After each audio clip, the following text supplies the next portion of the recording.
Hello friends, welcome back to another race. நான் உங்களுக்கு குதீப். இந்த வீடியோ எதுக்கானது அப்படின்னு பாத்தீங்கன்னா ரிவர்ஸ் ரெப்போ ரேட்டை பத்தி தான் கிளியரா பார்க்க போறோம்பா. சோ ரிவர்ஸ் ரெப்போ ரேட் யார் பிக்ஸ் பண்றாங்கன்னா நம்ம ஆர்பிஐ தான் பிக்ஸ் பண்றாங்க.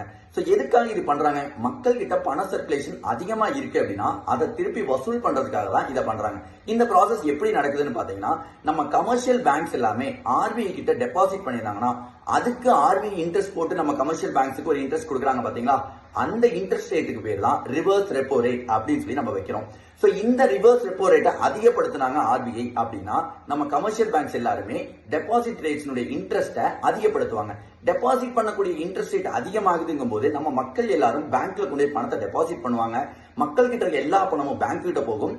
அந்த பேங்க்ஸ் கமர்ஷியல் பேங்க்ஸ் எல்லாருமே என்ன பண்ணுவாங்க அப்படின்னா அதை கொண்டு போய் ஆர்பிஐ கிட்ட டெபாசிட் பண்ணுவாங்க. உடனே எல்லா ஆர்பிஐயும் டெபாசிட்ஸ் எடுத்துக்கிட்டு அவங்களுக்கு ரிவர்ஸ் ரெப்போ ரேட் இருக்கக்கூடிய இன்ட்ரெஸ்ட்டை கொடுத்துருவாங்க. இப்படிதான் நம்மளுடைய மக்கள் கிட்ட இருக்க பணத்தை வந்து ஆர்பிஐ வசூல் பண்ணுவாங்க. சோ இதன் பெயர் தான் ரிவர்ஸ் ரெப்போ ரேட்னு சொல்றாங்க. கரண்ட்ல ரிவர்ஸ் ரெப்போ ரேட் எவ்வளவு இருக்கு அப்படின்னு மறக்காம கமெண்ட்ல போட்டு விடுங்க. இதே மாதிரியான இன்னும் நிறைய தகவல் தெரிஞ்சுக்கணும் அப்படின்னா நம்ம சேனல் மறக்காம சப்ஸ்கிரைப் பண்ணி வச்சுக்கோங்க. தேங்க்யூ.